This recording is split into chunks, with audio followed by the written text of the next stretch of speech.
Hello, hello. Welcome to Music as a Metaphor. Today is June 11th, 2024, the year that everybody says that beep's going to hit the fan. What do you think? So far, it's been pretty interesting. Lots of threats of terrible things happening, and personally, I do see a lot of people experiencing some pretty tough stuff. So, I don't know. Are we in the thick of it? You know, Zeitgeist says you never clearly know what you're going through until you look back, right? So, and even then, maybe, it's hard to tell. So we're just doing our best over here, using a new microphone if it sounds a little different, which it does, at least to my ears. Trying out this new microphone today and coming to you semi-live. I'm a little bit early, so I'm still working on the actual radio broadcasting software to work with my travel setup here. So in a different place, different microphone, different setup, but coming to you almost live just a few hours before. Just wanting to talk music today with you. Talk music as a metaphor. We're going to continue our discussion that we had last week regarding recitals, something that I've spent a lot of time doing. And so it's advice for parents, let's say 101D, I think at this point. Advice for parents, I want to talk about recitals, the importance of them, not only for young students, but adults as well. Some of my experiences, some of my takeaways. And then later in the show, we're going to get into a subject that I've been talking about, dipping in here and there, but it's come really back on my radar, and that is narcissist. The whole narcissist empath. And I have a song, Why Do We Fall? I've played it before, but I'd like to play it again today and get into this discussion, as there's been lots going on with that lately, especially the micro to macro aspect of it. So we'll get into that today, and then we'll see how much time we have left over after that. I've been having some really deep insights lately, especially regarding music as a metaphor. So if we can get to that later in the show, we will. If not, as always, thanks for tuning in with me today, semi-live. And as the weeks go on, I hope to get back to a live scenario as well as sharing my shows on my YouTube. But I'll be honest with you, it has been just, as I like to say, I've been getting by on the skin of my nuts. Lately, it's, though I'm a woman, biological woman, I love that saying. And I've been saying it a lot lately because I've just been doing my best to do what I need to do. Step up for each and every moment that's ahead of me, but feels like as far as getting ahead of the game, that's been virtually impossible lately. So music as a metaphor, thanks for tuning in. If you noticed, I actually went back to my old theme before I produced it with the drums, etc., that I showed the last couple weeks.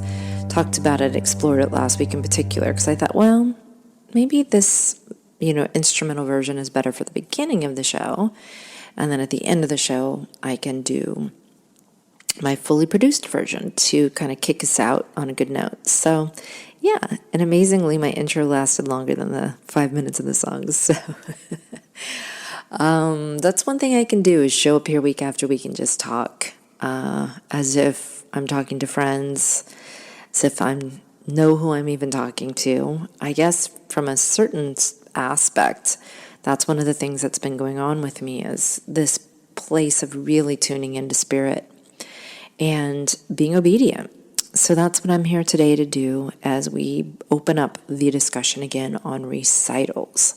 Now, for many people, when you think about recitals, automatically you could go into cold sweats and absolutely dread it. I know personally I would get very, very nervous when I was young about recitals, and actually that continued into my adulthood. I've always been somebody who's been very, very afraid.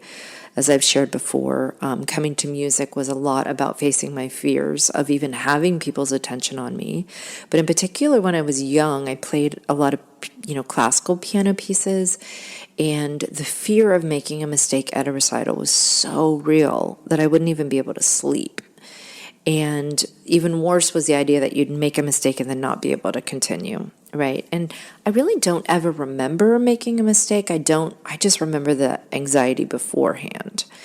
And so it's been part of what I really enjoyed as a music teacher is working with students on recitals, because it's a character builder. It really truly is a character builder. So when you're dealing with getting up there to perform, whether you feel like you're a natural musician or not, one of the things that's often said is that one performance can be equal to like 100 hours of practice. And I will attest to that. There's something strange with the way that the mind works and how you get to a place of familiarity with the song where it feels second nature. And in many instances, you can be practicing and practicing and practicing a song for years, but you get up and perform it one time, one or two times, maybe most, and maybe you don't even do a good job with it. Suddenly, it's on a different level. And I don't know how to describe that, but it's similar to when you've been playing a piece for 10 years, 20 years. There's a familiarity about it that absolutely feels wonderful and allows you to go to another level of expression with it. And whenever you're debuting a new piece, there's a little bit of a coldness about it, right? You feel not completely settled in. Like, one of the ways I could describe it is if you're in the woods and you're creating a path to walk in. When you're first walking that path, it's still pretty rough, right? But the years that pass that you're walking this path in the grass and through the trees, it's well worn and it's very comfortable at that point. And that to me is what practicing a song is like, or repeating a song. It's probably exactly like the synapses, the neural pathways that are being created in your brain as you repeat this song. And the more that those are well-worn pathways, the more that you can sort of let your spirit and your soul settle into the music and play from that place. This is one of the reasons why when you listen to jazz musicians play and they're playing from an improvised place, you have to keep in mind many of these musicians have been playing these songs for, I'm not even kidding, like at least 10 years, 20, 30, 40, especially nowadays. A lot of the jazz musicians that I hear out and about, not necessarily in New York or some of the thriving jazz scenes or in a jazz school per se, but when I'm like, say in just a town and I'm hearing live music, lately it's been a lot of older people. And I'm not talking DJs. I'm not even talking a mix of like backing tracks and DJs, although I see that too with older musicians. But a lot of time lately for me, it's been older musicians. So you got to keep in mind, a lot of times they're playing songs they've been playing for so long. And that's part of what you want when you're performing.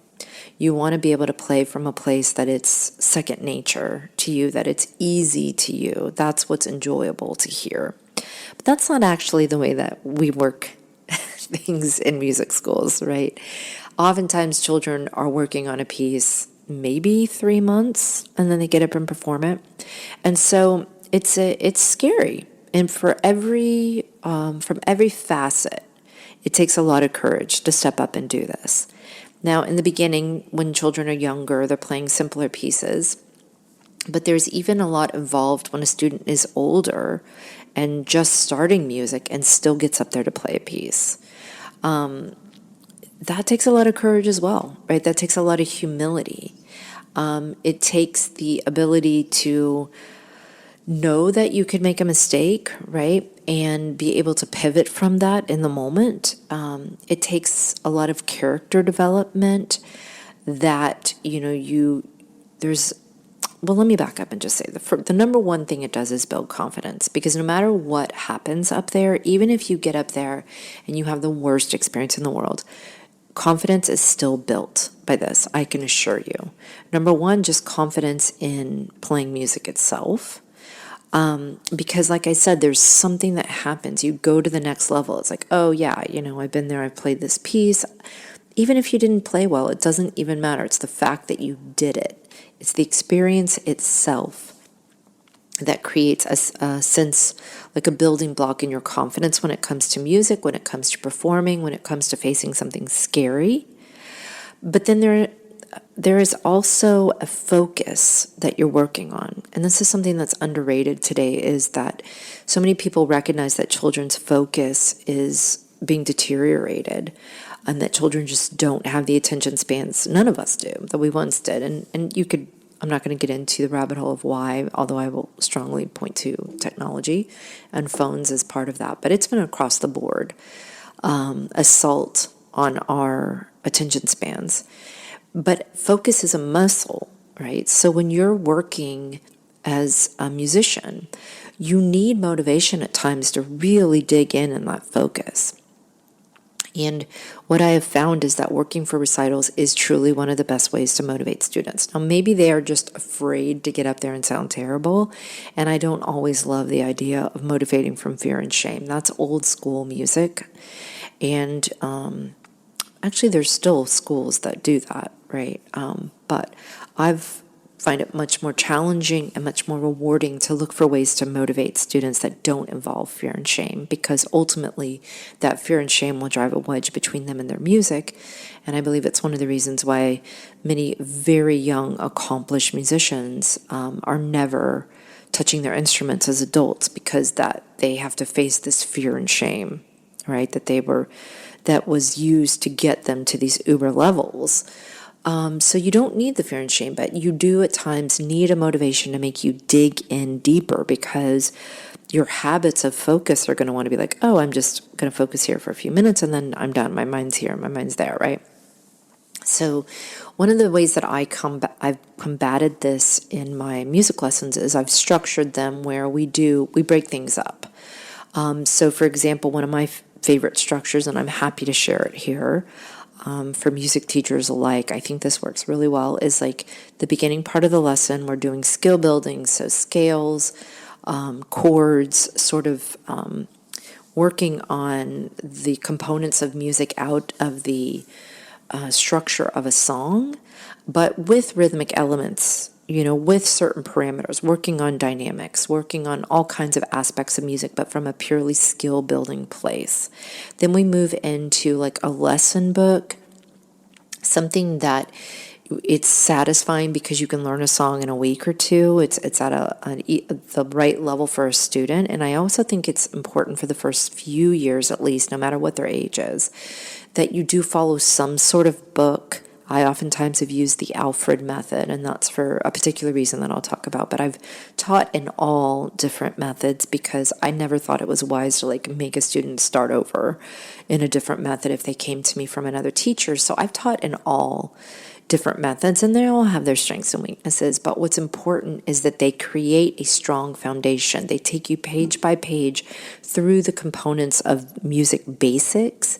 And this is important because being an autodactyl or somebody who teaches themselves music, that can be great in many ways, but sometimes you have holes in your foundation and you don't know it. And then later, no matter what, you could not understand why you can't get to a certain speed with a certain song, or you hit certain walls in music and you don't know why. And very often it's because you have holes in your foundation. So I think it's very important as a music teacher to help my students with building that foundation, because this is what I can offer them. It is true these days, you don't necessarily have to have a music teacher, okay? I'm going to be honest with you about that, but one of the benefits of having a music teacher is we got your back on this kind of stuff, things that you don't know. And we're helping you to create that foundation underneath you so that later when you do take it on yourself, hopefully, and you start to choose the music you want to do in the direction you want to go, you have such a solid foundation, you really can go any direction. So this is why I advocate for some type of lesson book that you go through at least the first few levels. And then after that, then I work on repertoire with my students. And at this point, this is the recital pieces. This is longer songs, harder songs, hopefully songs that the student actually likes and wants to play, but not in all cases, because I do have students that sometimes literally don't have a preference.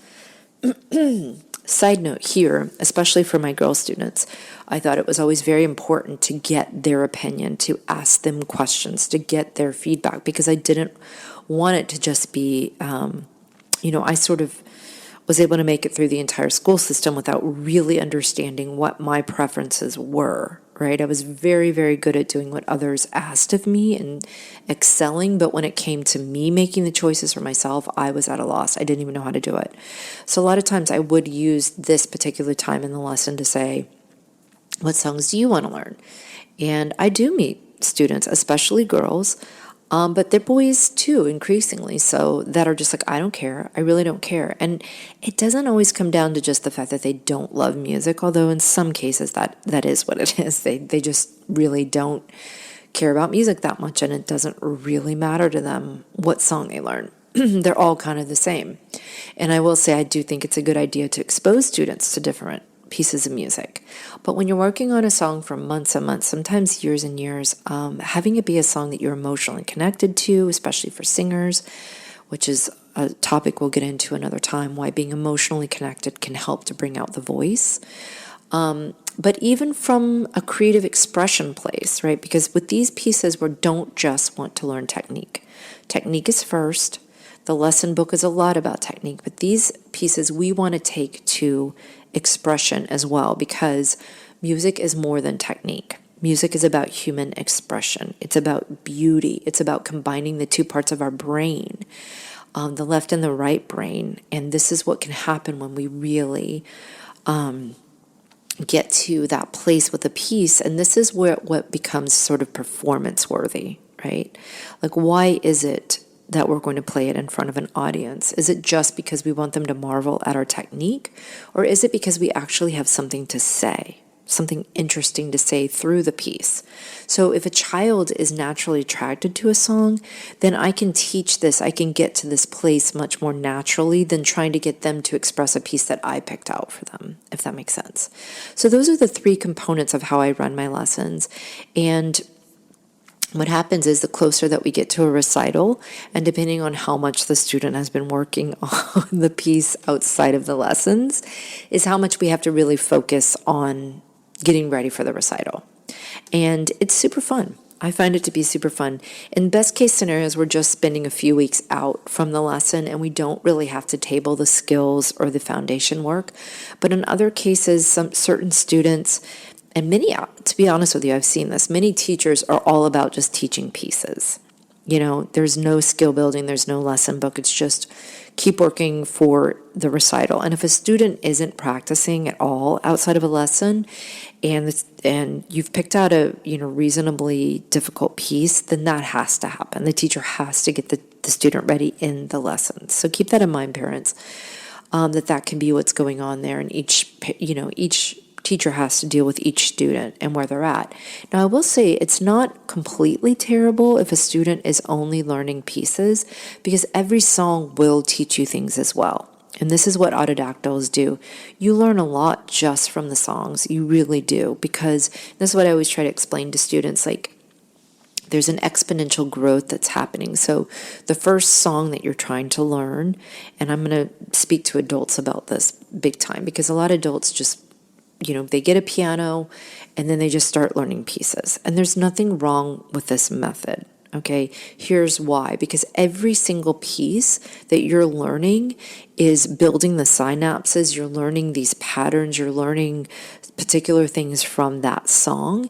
And then the next time you go to a new song, that's in your skill bag, okay? Now, maybe it's particular to one key or one tempo. Maybe it's a little bit rigid in how you've learned it, but you still learned it, right? And then when you go to the next song, then you'll learn more from that song. And so exponentially, everything grows from there for you. But like I said, there is the small problem of if this is the only method that you do, that there could be holes in your foundation, right? Because if your teacher's picking out the songs, they might actually have a method for making sure that you get the breadth of different variety of things in your music. And conceivably, the more advanced you get, the more you're going to see everything in a song, even in one song, right?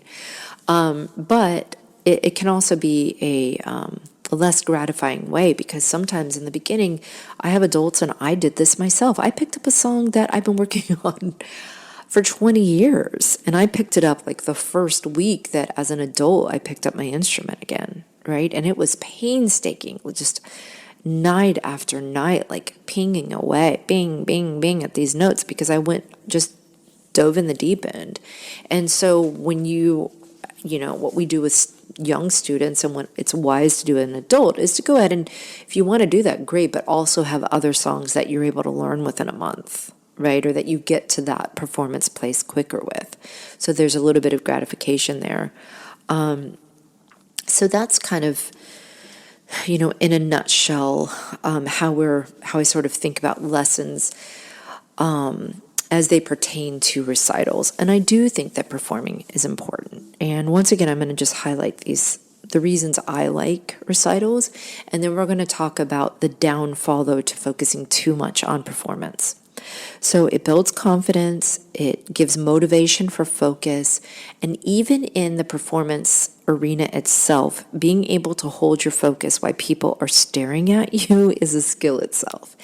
And I think that's part of the reason why you can almost equate 1 hour of practicing or, 1 hour of performance with like 100 hours of practice, because that focus, you don't realize how deeply you're focusing, how deeply you're present, because you have all these eyes on you and you have all this attention at that moment. And so you're digging in deeper to the music. And it's one of the reasons why many people, myself included, and I wouldn't say I'm a natural performer. Maybe I am, and I've just was raised in a way where my shyness and my fear and I have a very strong aversion to attention. So that's why I don't really feel like I'm a natural performer. But I do experience what many people talk about, where when I play, not always, but many times it's the best that I play. And I think it's that I'm able, you don't want to mess up. You're just uber motivated and you just do it. You do things that you in practice could mess up on, and there isn't like this negative consequence to it. It might be that it's the energy of the people around you and you're feeding off of that. It could be the adrenaline itself helps you to have superpowers. I don't know what it is, but I certainly will say that I have experienced that. It's just that for somebody like me and many of my students, we have to overcome the fear of getting on the stage. And then once we're on the stage, we get to experience this uber focus that comes into play. And it's really a joy. It's really a pleasure to get to feel that way. Not only that, but it's this wonderful release of endorphins after it's over. It's such a joy after you have expressed yourself in this way in front of people. It's truly a joy. So recitals are a safe place to do this. That's my favorite thing about them. It's safe. And this is I can't speak for every recital, but I can say how I've run them and how I've seen many other teachers that I have spoken of before, that there are a fleet of wonderful music teachers out there. And many times, the more I meet them, and I just met a bunch recently, we do a lot of the same things. And one of them is making sure that our students recognize this as a safe space to mess up, that we also teach them how to be an active listeners to each other, and also teach them how to be encouraging. And I think this is important because old school methods really used competition to motivate people. And for some students, this is great. I mean, I'm teaching a virtuoso student who absolutely loves competition, just thrives off of it. And so I don't want to take competition away from those students that works for, but it does not work for everyone. For me, it was a deterrent. Music never seemed like a competitive thing.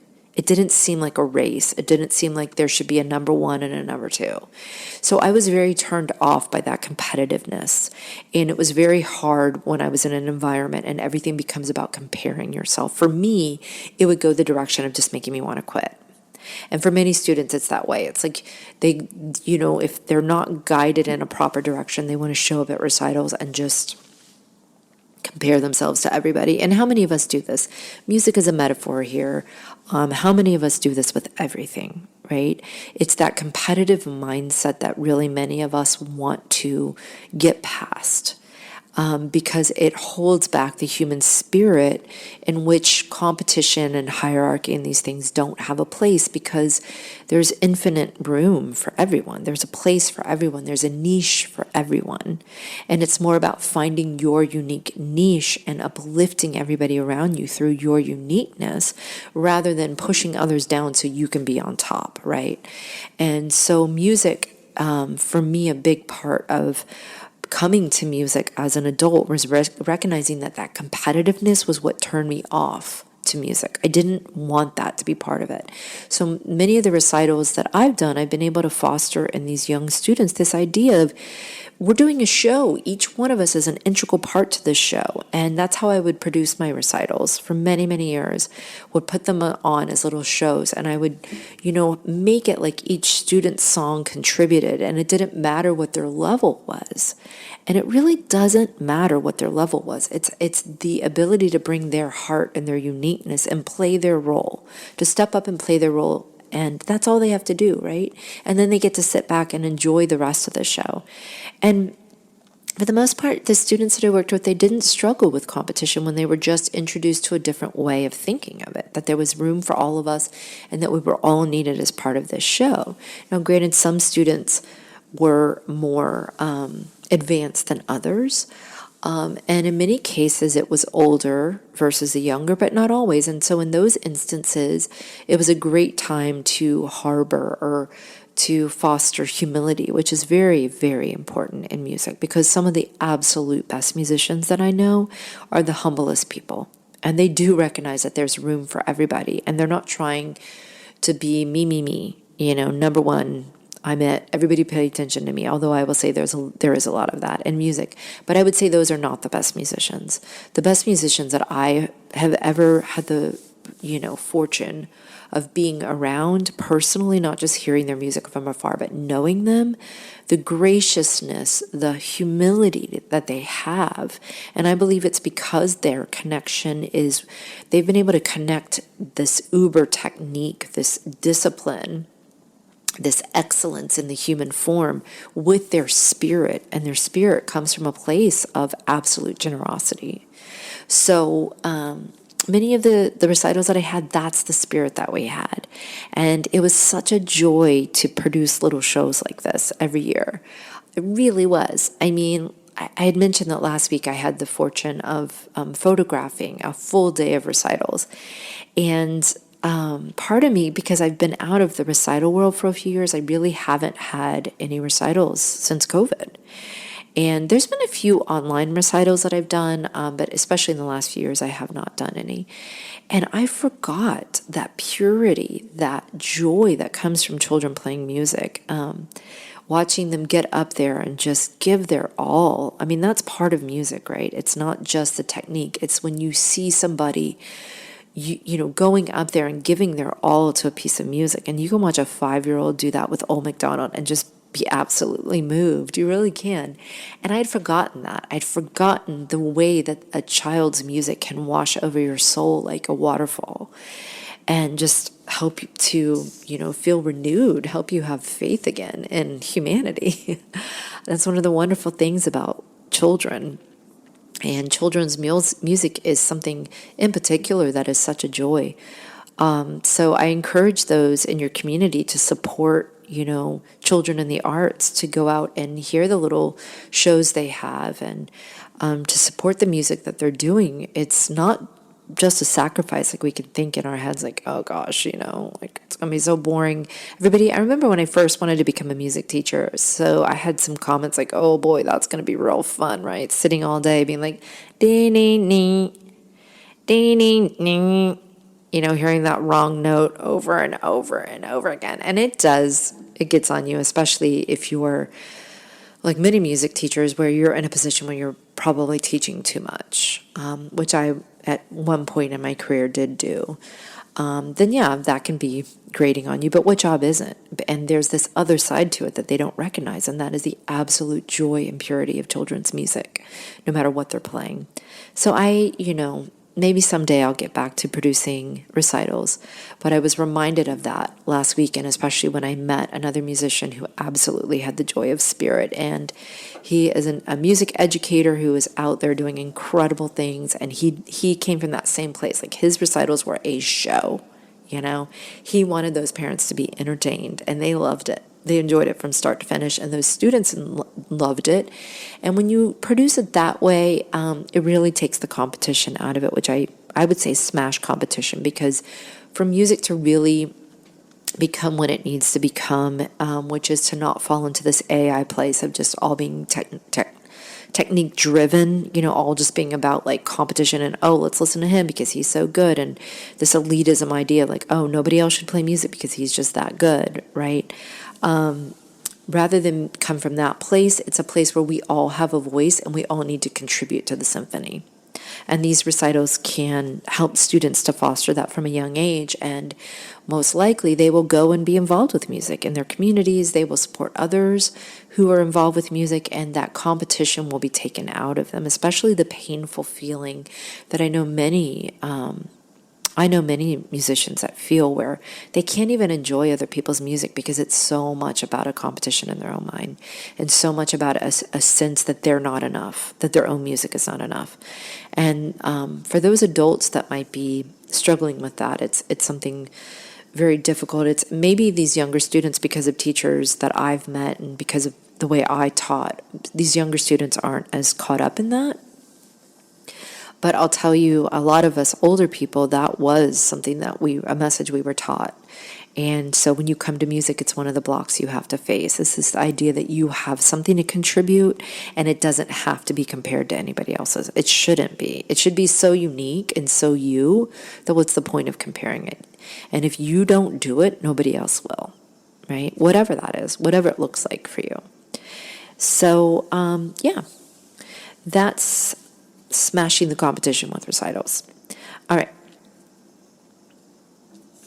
I mentioned that I got to speak. I had a wonderful weekend a few weekends ago where I was just back in the thick of a music school, just meeting, I saw both sides to it, to be honest with you. And this is why I want to encourage parents to make sure that you get to know your music teachers, especially if you're going to a music school. Most especially if you're doing an after-school program, okay? Music teachers are not being paid enough in many, many, many instances. And in other instances, they're having to teach too much, really, to pay the bills. And so when they have a parent involved, when they know a parent, even if you want to sit in with like for the first month of lessons, that's absolutely fine. You can really see these teachers. And I promise you, night to day, there are teachers out there that I absolutely love what they're doing. It's a calling the way it was for me, and they love it. And they will give their 100% whether you're there or not, okay? But they're still going to have to work and meet the student where the student is at and where the parent is at, okay? And there are other teachers out there that and I don't blame them, but they are burnt out. They are not being paid enough. They would really rather just be playing music. They maybe don't actually have a calling to be a teacher. There are incredible musicians out there that don't have a calling to be a teacher. So no offense to them, but those are not really the ones that you want your students with. And that you might even be paying top dollar. It's not always a question of how much money you're paying them, okay?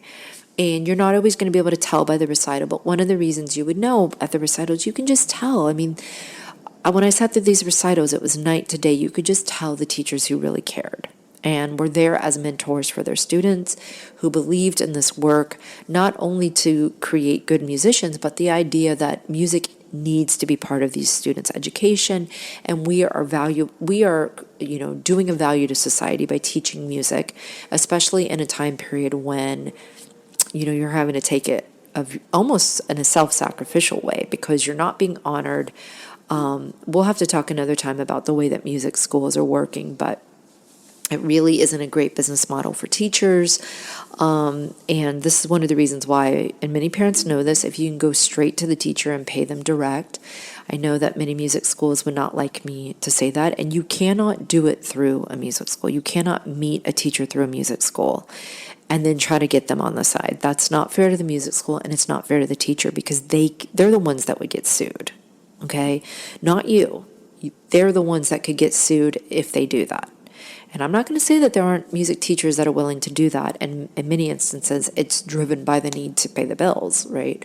But I'm going to say what you need to do is just be out looking for independent music teachers that are not, they might be teaching at a school, but if you meet them in a different context, then it's completely fair. If you find them on the internet and you reach them direct, you can pay them directly through their own music school. And now we're talking a much better living wage, right? So parents, keep this in mind when you're thinking about music teachers, because I have met some people recently that realized after 2 or 3 years of their student being with a teacher that they really didn't learn what they could have learned. And I've seen this in particular in the last 4 years. It's gotten even more so the case. There's been a higher teacher turnover rate. There's been a lot more volatility with teachers not being able to commit to students like we once could for many, many reasons. So you parents do need to get more active and check in and make sure that your students are learning.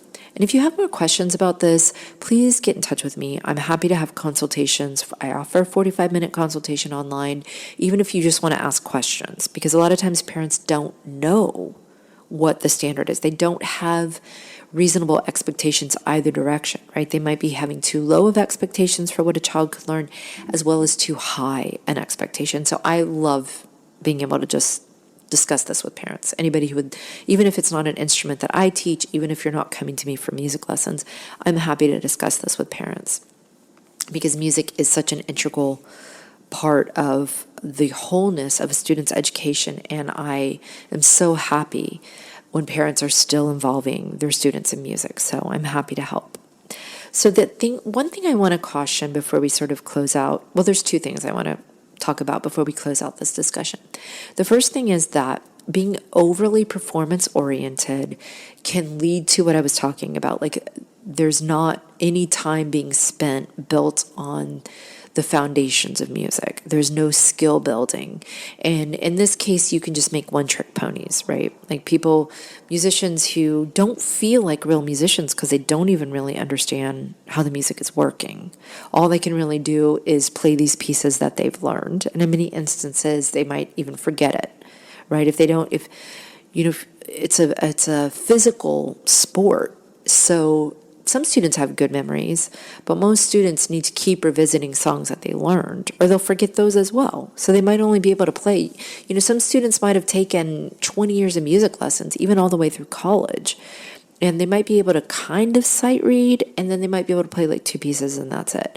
But as far as really understanding the fundamentals of music, being able to play being able to learn music quickly, that's part of what the fundamentals of music will help, is to get you to a place where you can learn songs much more quickly, right? Once you start seeing the building blocks behind songs. So keep that in mind. If it's overly performance oriented, then it can be good for the students in a lot of ways, and it's building a lot of confidence. But my recommendation has always been half and half. So half the year is really spent without the pressure of a performance. We are still learning repertoire, but it's without, needing it to get to this absolute performance place. And we're able to do a lot of things with that. There's a lot more space in the lessons. And then the second half of the year is when the recital piece would be brought in. And then that's when we would, make sure that the student is on par. For that second half of the year, we're still skill building, but maybe we're not pushing as far into the skill building. We're not adding new things as quickly. We're sitting on things a little longer, because there is only so much time and attention that a student has, especially with many of the busy schedules that we see these days with students. So, you have to be judicious about the time. And so that's why I sort of have advocated half and half. Many music schools will have 3 recitals a year. Some students choose to be part of all of those. But that would be my one caution, is just that if you're in every single recital, sometimes there is not enough time being spent to just learning things in the lessons, right?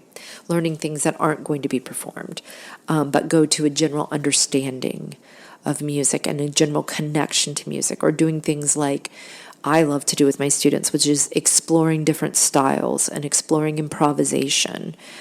So keep that in mind. Okay, so even though I said that was all I was going to say on that subject, the interesting thing that happened was I went on to discuss a different topic at this point, playing my song, Why Do We Fall, and talking about the narcissist-empath relationship. And then guess what? It just didn't play last week.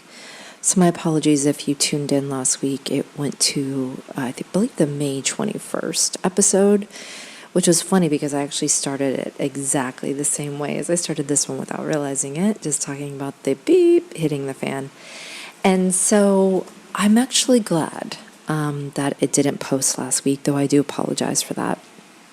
Because when I went back and listened to it today, I decided before I posted it again, I wanted to actually expound on a few more things on this topic, because I would have done it the next week anyways. And then we will push back a little bit on the Narcissist Empath song. So I wanted to just offer a few more things when I listened back. I love this talk on recitals. I love talking about it. I love talking about these things. And there was a few more things I wanted to expound on. And one of them is the Alfred Method, and why I like to use the Alfred Method, which is the children's method. They have an adult method as well, but I'm not as familiar with that. What I'm specifically advocating for is the children's method. There's many, piano books that you can use for this foundation skill building that I talk about. Actually, it's more foundation. It has some skills in it, but typically my skill building is my own program. It's not coming out of these books. But when I go from the skill building to the portion of the lesson where we're sight reading almost every week a new piece, working through them rather quickly, and it's teaching the students the fundamentals, offering them a solid foundation in music. I have defaulted to Alfred being my favorite, and that's for two different reasons. The first is rather personal, because when I was young, my sister and I took piano lessons at the same time, and she got to use the Alfred Method, and I had to use this other one that I sort of saw as like a peewee, and I just didn't like it. I thought my songs weren't as good. I thought she had all the good songs, and so I would go and learn her songs on my own, play them on my own, which nobody really knew about. And then later when I'm teaching students, I still love those songs. There's some great songs in Alfred Method that I just love. Now, is it my emotional connection that's making me love them even more than other books? I think that's probably true, because there's some decent songs. Every piano book, they have some not so fun songs and some good ones, but I find the Alfred Method, especially when you start getting into the green level, has just got some classics that I love working with students on. So that's a personal reason. A different reason was I wanted to offer, because it was an interesting experience as a music teacher. When I was first in Brooklyn, it was maybe the first or second year I was there, I don't talk about this much, and I want to talk more about my experiences, because those early years of teaching for me in both Paris and New York, I tried to teach in as many different arenas as I could. I was teaching like 7 days a week, all these different cultural backgrounds, all these different schools, after-school programs, group programs, all kinds of ages. And it was a concerted effort to gain experience.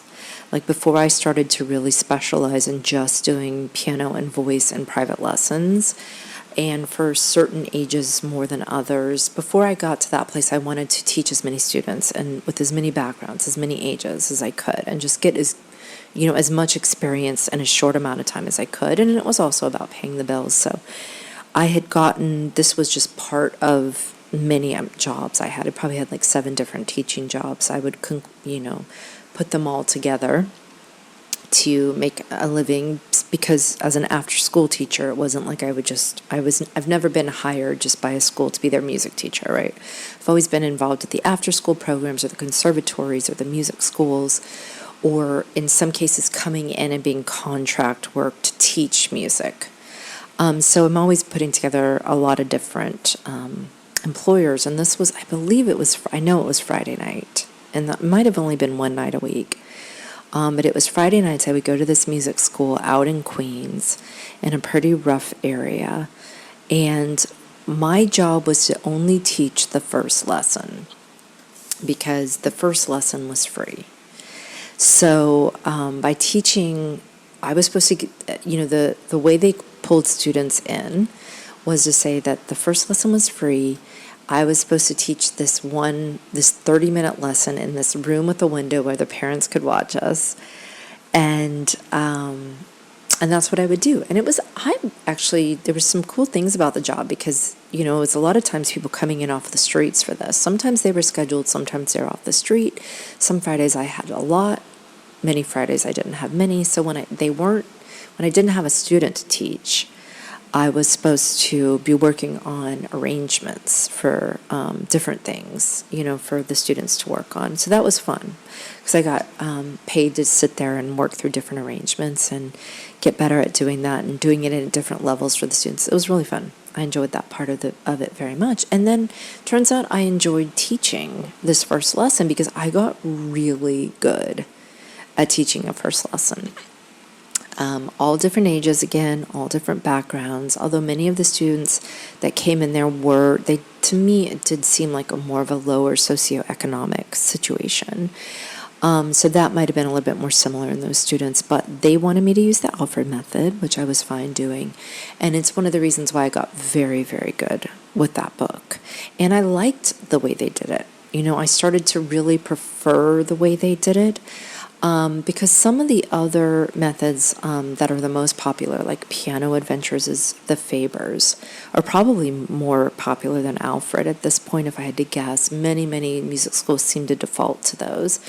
One of the things that they don't want in those books is they want to teach right from the beginning that you can put your hand position in a lot of different places on the piano and not stay sort of stuck in one place. And I can recognize that is a good thing to do. Like right from the start when students are young, just getting them used to things is a good idea because they don't know to think that it's hard, right? So, but it can, for some students, destabilize it. It can, for some students, make it a bit confusing. And because they're moving hand position a lot. Whereas in the Alfred Method, there's a bit more of what's called anchoring, what I like, which is where you're teaching the student to keep your hand position kind of locked in one spot. In particular, I do my own. It corresponds a little better with the skill building I do, which is a lot of C, 5-finger exercises in the key of C. So it works a little bit better because they'll sort of sit in that C position and kind of right at the right time. So it's always nice when you can sort of be having themes through the skill building, through the lesson book in those early stages, because students can get overwhelmed very, very quickly in the beginning, no matter what their age is, right? And so that job really afforded me getting very good at that first lesson. And to this day, it serves me. It really does serve me well to be very clear about, gave me a lot of time. I think I was at that job for maybe a year. Gave me a lot of time to really think, if this student is fresh and they know nothing, how do you approach it? Or how do you actually find out what a student knows and then build on that, right? From any level, because some students come in and know absolutely nothing about music. More and more so these days, since their schools aren't teaching them much. But other students, most of them have some level. And so how do you integrate that? How do you work with that? How do you, it's always the trick in lessons to make sure you're not boring the child and going over things that they already know or talking down to them. Nobody likes that, right?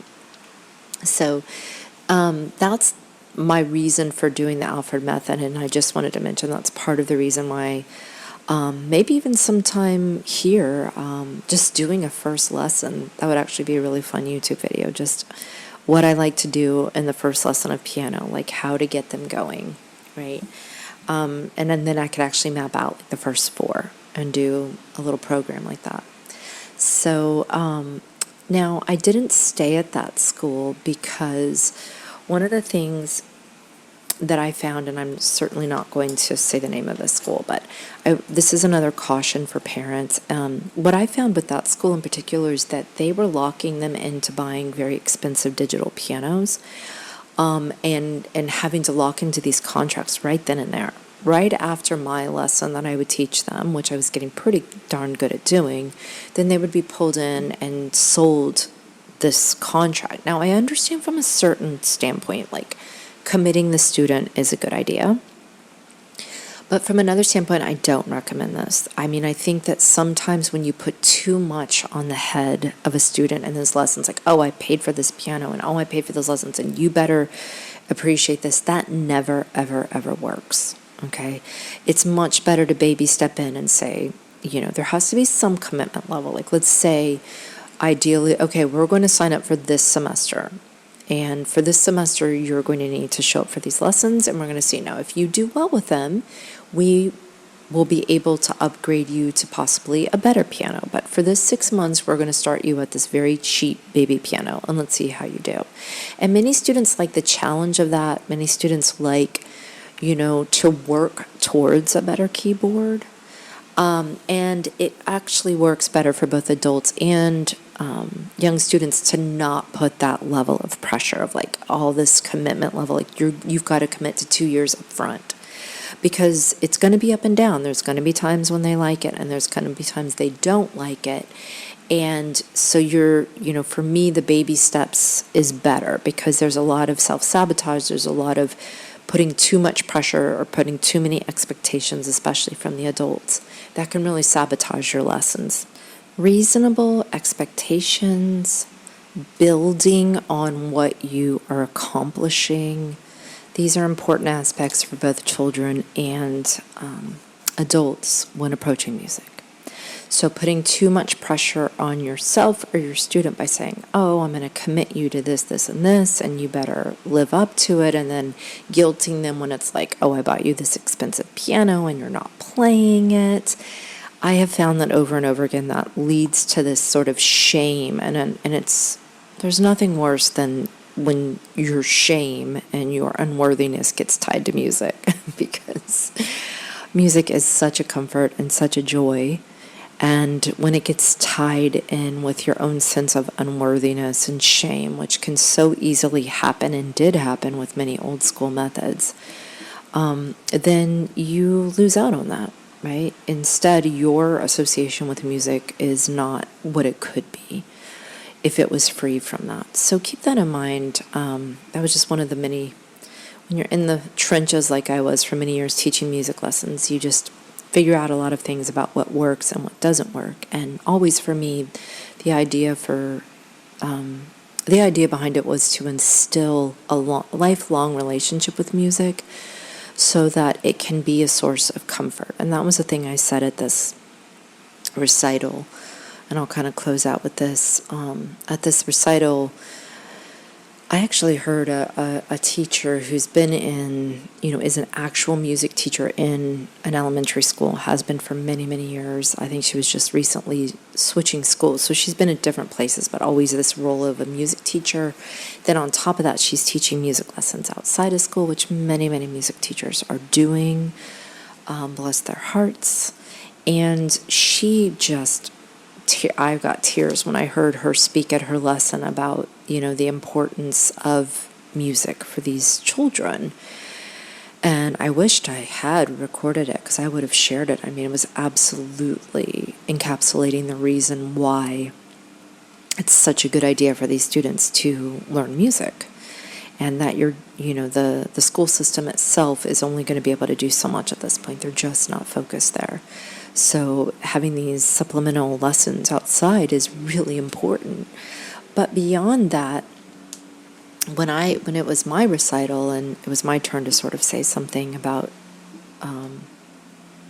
why music, the thing that came to me was the idea of like, my decision to learn music is one of those decisions that not only do I not regret, because backing up really quickly, I quit music. When I was young, I was given music lessons. It was a classical teacher. I never got to improvise. I will tell that story. I have told that story and I will tell it again.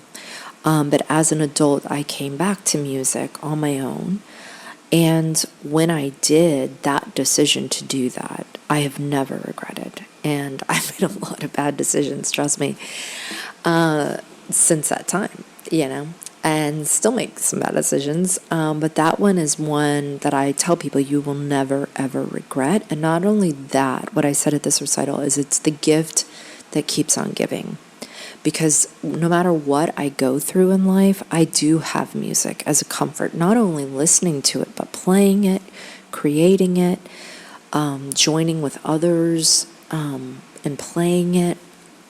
It's just been a gift that continues to grow exponentially, and that's precisely what I'd like to do for my students in whatever way that connection can be formed for them.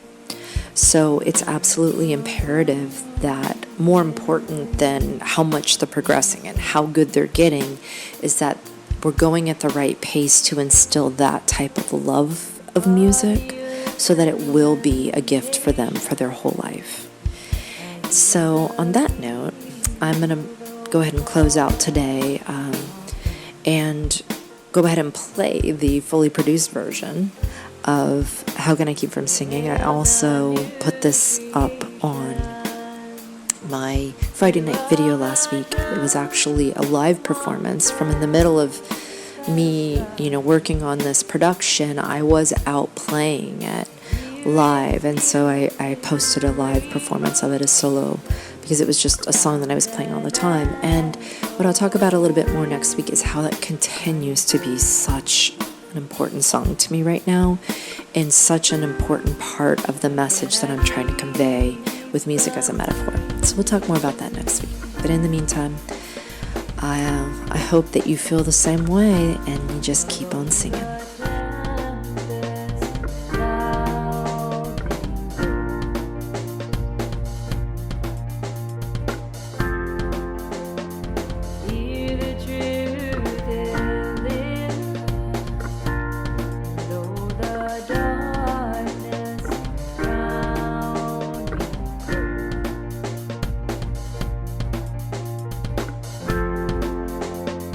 Songs in the night,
can I keep from seeing